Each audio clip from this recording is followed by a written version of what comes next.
Hey, welcome back to the Good Noise Podcast. We're here with Amarionette, and we're going to ask them some questions. Shane's going to start. So what inspired you guys to start the band, and what does the band name mean? So I guess, sorry, I was reading a text message as soon as it popped up on my phone. That's all right. What was the first part of the question? What inspired you guys to start the band? Well, originally the former vocalist was already had a different incarnation, I guess, of a marionette. Mm-hmm. So it was him with four other members, and they put out an EP back in 2008 or 2007. Mm-hmm. It was called Goodbye Explosions, and none of us were a part of that. Okay. This carnation of the band started, minus Izzy, me, Ron, and our former drummer Justin and singer Quinn started in 2010.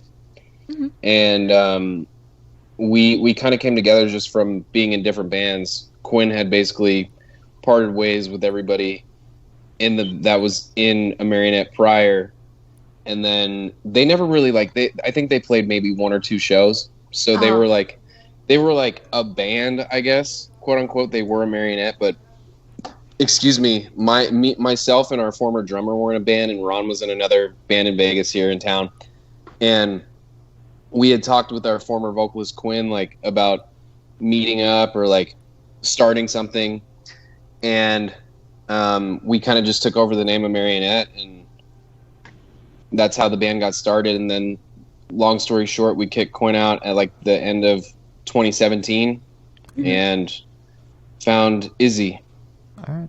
And it's been me, Ron, Izzy, and AJ for the last 3 years. Oh, very cool. So, Wow. All right. Solid. Yeah. So, Mhm. congrats on your newest release, Sunset on This Generation. What does the name mean? go ahead, Izzy. You came up with it. Oh, you want? Yeah, go ahead. Let's see. Sunset on This Generation is basically just I don't know. When we were writing it in the studio, it had a totally different meaning than what the rest of the album means now. Mm-hmm. It's more of just with everything that's going on.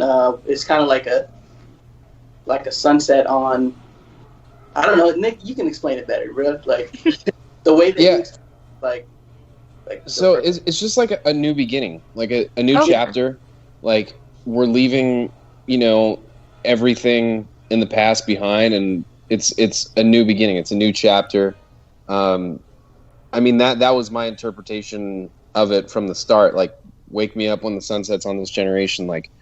It's not a sunset, even though we worded it that way, because it was a cool, it sounded really cool, and we were able to come up with a visual for the record, and it all came together that way. But the actual line itself that Izzy wrote was "Wake me up before the sun sets on this generation." Okay. So it's sun sets, not A sunset. Yeah. right. So Okay. to me, it's just a new beginning, and you wake up kind of thing. Oh. Wow. All right. I like that. I like that one. So what was your writing process for this record, and how do you think it's changed since your first release? Well, our first actual release, because we have a lot of releases. Yeah. Yeah, your debut. Oh man. I mean, we used to back in the day, we would literally sit around and write in a garage, and it was hot and gross and loud and annoying. And I think we all lost a couple decibels back then, and totally different world. We were a garage band. You know what I mean? We were all good at our instruments, but I don't know. Ron, you remember those days? Yeah, they were pretty horrible. Okay. Nice. I mean, yeah, we live in Vegas, so it's a million degrees all the time. We're about 3 feet away from the sun, so when you're in the garage, it's about the surface temperature of the sun. Mm-hmm. Yeah, but the writing process is completely different now. It just it's a little more refined, I think, and I think this album really not to put Izzy on the spot, but I really think it let Izzy shine. Like he was very much like the star of the show, and really just kind of showed like what he could do vocally, but also like shows how much of a frontman he can be. But I mean, the process of writing has been refined just as Nick will come up with some like dope riff or like pretty much just a whole song, and these two work together like the best. Like Nick would call me up like, "Yo, what's your feelings on this?" I'm like, "That's dope."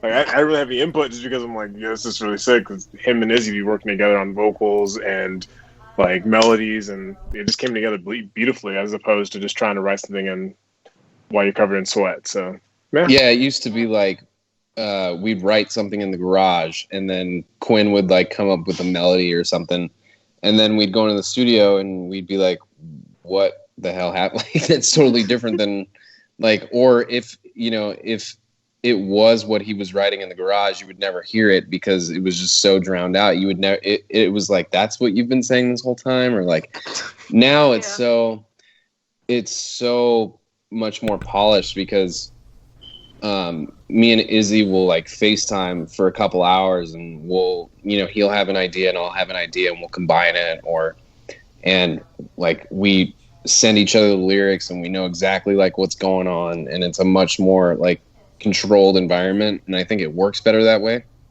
Because at this point, I mean, we've been a band for 10 years. I think we somewhat know what we want to hear and what we like to do, and we also are better able to gauge what our fans like at this point too, which is cool. I mean, Spotify for artists is great. You kind of see like what songs people are bumping harder than others, which is honestly it's the best tool in the industry right now. Wow. So I mean, not that like I sometimes there will be like a formula in which I'm trying to emulate. Oh, well, the fans seem to like this song, so maybe we should use some of the elements from this kind of song and make more like this, right? Yeah. But I mean, we have 3 modern discos, so the fans really like the original modern disco, so we kind of, stuff like that. Yeah. But it's still a natural process, a natural writing process. Yeah, that's still good that you guys aren't just like trying to force copy that. It's still coming out natural and not just like, okay, so this worked, so let's just copy and paste that again. Yeah. So yeah, that means a lot as a consumer. That means a lot. So thank you for that. Yeah. Ron and Izzy stole the show on this record, though. Everybody talks about the bass and vocals. You wrote the song, bro. Like No, but it's great. No, it's cool to have you guys showcase. Like I think also the big thing is like not hearing the song for the first time. Like we've heard it, and like we add things to it versus like, oh, we've heard it in the garage, like you were saying, Nick. Like when you hear it for the first time recorded, you're like, oh, that's the note you're playing.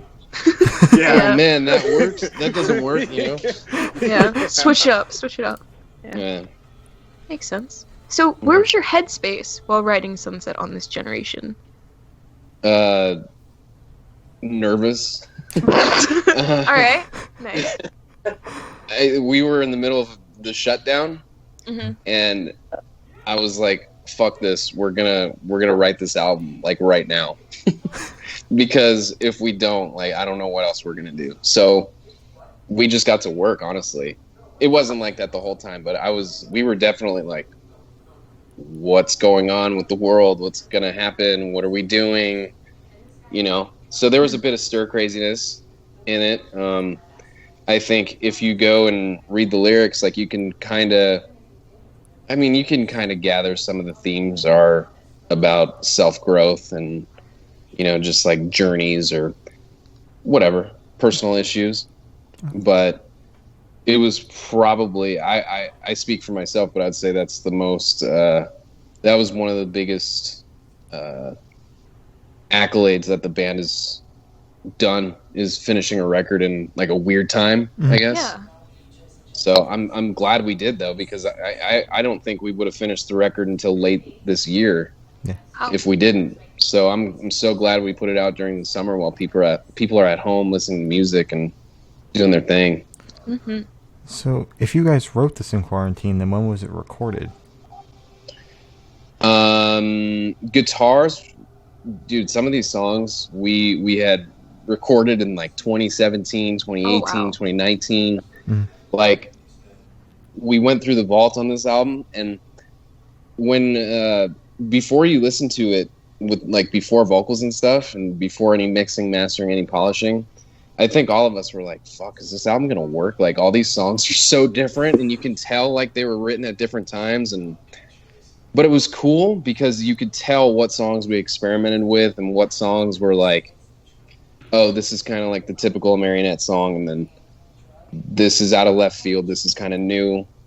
Like, the back half of the album, the slower half of the album, is like this newer sound that we've been kind of going for, and those songs were written probably later on, where, except for Sunset, that song was one of the like, I wrote that last year, but like Golden Without You, that riff I wrote in like 2017.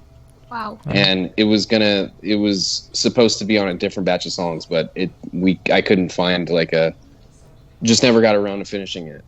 So Okay. Solid. So you said these spanned over a couple of years. What song took the longest to write then? All in all, probably, man, that's a tough one. Either I guess Golden Without You was recorded in 2017, like the music for it, and so was Let Go. Both of those songs were written like a while back. But the last song that we finished completely for the record was the title track. Okay. And we started it like first in the studio. It was one of the first choruses Izzy came up with, but then we could not figure out verses for it. Yeah. We're like, what the that was hard. That was a doozy. All right. Wow. Was there a reason why? Probably like the weird swing feel thing. All right. All right. Glad it came together. Yeah. Sounds great. Yeah. Yeah, thanks. So, while listening to the album, what band or artist influences do you think you can hear, if any? Michael Jackson. Okay, all right. So that was intentional. Okay, all right. Yeah, because one of the questions I had on here was like Amnesia. I got like fat Michael Jackson vibes from it, and I was like, was that intentional? But I have another question. One of the songs, Addiction, I got The Weeknd vibes from. Was that intentional, or did that just happen? Do any of you guys listen to The Weeknd? I love it. All right. Yeah. So that was somewhat intentional, or did it just kind of happen? I mean, I guess it probably just kind of happened. I mean, like, singing along to different artists kind of gives you that, like, I don't know, their feel, I guess. Okay. So I guess it'll shine through sometimes. Okay. All right. Well, good to hear that was intentional, because that was crazy. Because we were both listening to the album, we were like, okay, are you getting Michael Jackson vibes from this? So yeah, it was good to hear. I really enjoyed it. Yeah. There were some songs like where I was coming up with lyrics, and I'm kind of like spoon feeding Izzy, and I'm like, dude, you have to sing this like Michael Jackson, because if I was the singer, that's how I would sing it. But I can't sing and I can't do shit. But so I was like, do that Michael shit. That's not an exaggeration either. That's exactly what he would say too. Do that Michael shit. Do that Michael shit. yeah. Oh my god, that is wonderful. Wow. Yeah. All right. Amazing. So, how did you choose the opener and closer for the album? You said that the closer was one of the longest to write. Was there a reason behind that, because you were trying to make it the closer, or did it just end up being that one? No, the opener, the title track, which is the opener, took the longest to write lyrically. Okay. And it's really funny though, because the closer of the album was the first demo that Izzy did in October of 19. Like, wow. he had that song done, finished, like ready to go. Oh my god. And like, we were all like, dude, what is this song? Like, this is so cool and different. I'm like, is this our new sound now? Like, what the fuck is this? And then just after we finished the batch of songs, we were like, well, that ending is like a great album closer. So there wasn't really like any science behind it.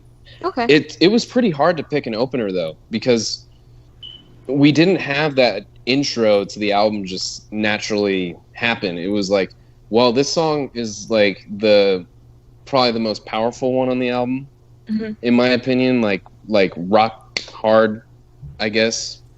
You know, like it makes you like bob your head and Yeah. But I don't know, and it kind of sets up the feel for the. It does, but it doesn't, because the rest of the album doesn't really sound like that. But it kind of sets a tone, and then it kind of mellows out throughout the rest of the album. Yeah, I get that. Yeah. I get that. So when people are listening to the album, is there a certain feeling you want them to have? Good vibes. Okay. All right. Just Good. positive vibes. All right. Positive. All right. Yeah. All right. So positive vibes all around. All right. So since shows can't be played, live because of, social distancing, how do you guys plan on connecting with your fans? Like live streams, Q&As, just how you plan on doing that?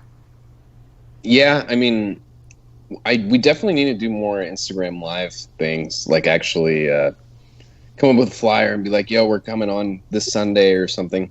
That would be really cool, just to kind of interact, I guess, more personally. But I know we have guitar and bass playthroughs where we're supposed to do that, throughout the next month or so. And then I've already started writing like another album. I just finished like the 6th song for another album last night. Okay. Yeah. How this man works, he just that one. He's like, hey, write to this because we're doing this shit. Oh my god. Yeah. Wait, so do you think quarantine has helped you like write faster, do you think? Yeah, because I just have more time, so Yeah. I'm just bored and come up with like more songs. Wow. But yeah, but interacting with fans, I mean, that's one thing. I have a degree in marketing, and I suck at like, I'm extroverted. I do a good job of talking to people at shows, but social media marketing, like I get so focused on writing music that sometimes I'm like, damn, I wish we had a social media manager or like, but I guess to answer your question, we're just kind of taking it as we go. And it would be really cool to do a live show. Since we all live in Vegas, we could probably figure something out, like a live stream show, an acoustic EP. We're trying to figure out. I was talking to Izzy today about this. I was like, I think we should keep it more Izzy era catalog songs, like just mostly newer stuff, because the new album response has been great. Like it's been seriously so rad that people are bumping it, and I don't know. Other than that, though, I try to just like let the music kind of do the interacting. Kind of want to have like the music build a community for itself. But I don't know how realistic that is. I mean, it is, but it isn't. Yeah. But yeah, my focus has been on like this new album. Like, oh, we just finished Sunset. Like that's the new record, but it's also like the last one. Yeah. So now I'm like, oh man, these new songs. I just sent the demos to Bo from Seosin. I don't know if you guys listen to Seosin. I've heard of him. He's tracking drums for the new album. Like he's going to be recording it. Joseph Barrington from Row Coda, A Lot Like Birds. I don't know if you guys know who he is. He played drums on this album. He's going to play drums on the next one.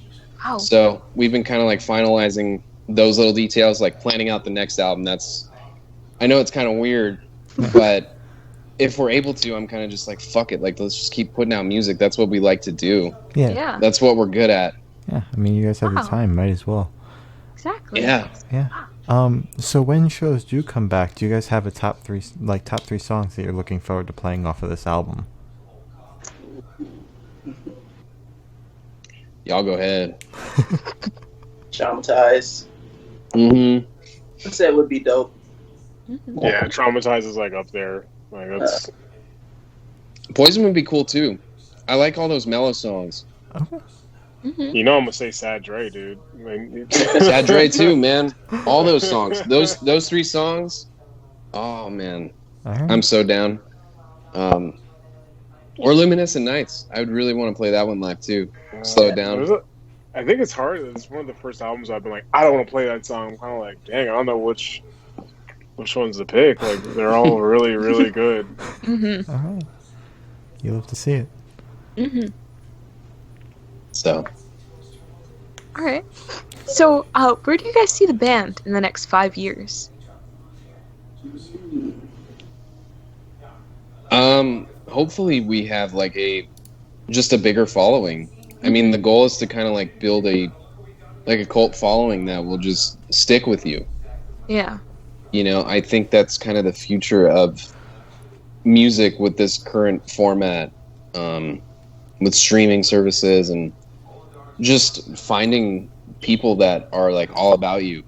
Yeah. You know, you don't have to be the biggest band in the world to make a living doing it. I just think you have to keep those repeat fans happy and kind of staying true to like what you are. Mm-hmm. And I think we've definitely rebranded. So I guess that's kind of like hypocritical of me to say, because we're nothing like we were in 2010, 11, 12, 13. Like, every album's a little different, but I think in the last 3 years, you can tell we've been going for a sound, and now we're kind of solidifying that sound. Yeah. And this new album that we're working on is similar to it, Mm-hmm. but they're a little harder. Ooh. Is that a good way to put it? Yeah. I don't know. You two, you guys have heard the songs. Would you say they're harder on the newer shit, or is it the same vein? I would say some of them are a little harder. Some of them are kind of like that funkiness that we stick to. So. All right. Yeah, it's hard to say now because like things change so much when you add drums, bass, and vocals. Like, Mm-hmm. it changes the entire feel of the song. So who knows? Like, Joe can get in there and like we can get crazy, and then that hard song turns into something extra funky. So who knows? Like, but there are a couple of songs that are pretty hard, but we'll see how they turn out. Okay. Mm-hmm. So it's trending in a harder direction right now, but it's still too early to tell. All right. Yeah, like, well, there was a song that I finished last night, and I thought it was going to be a sad jam, and it turned out to be like this happy, weird jam. Oh. Ooh, those are always the best. Izzy, did you listen to that one? Dude, it sounds so good. You like it? I was vibing off of that one. Oh yeah. But I thought it was going to be this like sad ballad, like my cat died or something, and it was like the total opposite. It was like kind of happy and weird. All right. Crystally effect weird. Yeah. Yeah. Oh, that's so exciting. Okay. Yeah. So for the last couple of questions, we're going to shift away from music and go straight to death row. So if you're on death row, what would your last meal be with a drink? Sushi. Jeez. All right. Sushi and coffee. Or no, Ooh. fucking B. Robbins milkshake or something, for sure. Oh yeah. Okay. Solid. I don't even know. I don't know how to pick that. Lagunitas for you. Lagunitas. I don't know. Probably a bunch of coffee and a lot of foods, a lot of different foods. Mm-hmm. Salmon. It's like a buffet. Ron Dude. eats strictly salmon and coffee. Oh. That's not at all correct. I drink a lot of coffee though. All I right. had some like 3 times, and this dude like only whatever, dude. Eat some sauce and pasta. I swear to God. It is what it is. All right. So, if you could live in one fictional world for a week, where would you live? One fictional world? Mm-hmm. Probably in like Mortal Kombat somewhere. Mortal Knew he was Kombat. gonna All say right. Mortal Kombat. All right. I Yeah. knew he was gonna say Mortal Kombat. Mortal Kombat. Damn, that's a hard one too. Bro, be safe. I don't know. Probably somewhere like probably a Zelda world. I'm a huge Zelda fan, so All right. That's the little green guy, right? that's Link. But you know, Yeah. Yeah, close enough. Oh, green couldn't guy. disrespect Link like that, bro. Um, Oh man. Probably some musical land somewhere. Okay. Okay. Yeah. Like Sound Actually, of no, I'll Music? take it back. I'd probably do an anime. I don't know. Under the Sea. All right. Oh, ooh, yeah. Okay. I'm I'd right. probably take an anime, dude. You don't watch any anime? I'd probably take an anime. An Oh, anime. Yeah, definitely. Which one? Yeah. I don't There are know. like so many. It's probably it's close between like Demon Slayer and like Naruto. One All of the right. Okay. two. I don't know why mine cut out. You're all good. So I have the honor of asking the last question, and everyone we've spoken to says the most important question. What is your favorite color? Purple. Purple. Love to see it. Let's see it. Red. Red. Love Red. this. All right. All right. 2 reds and a purple. All right. Wonderful. Solid. So, So as I said, that's all the questions you have today. Is there anything you would like to plug? Nikki. Like, shout out, you mean? Or Yeah. like, I don't know. Who's cool and up and coming? Oh, go check out Origami Button. They're a really cool band. All right. Origami Button's really sick. All right. I will check them out. Sick. All right. It was awesome talking to you guys. This has been A Marionette, and we are the Good Noise Podcast.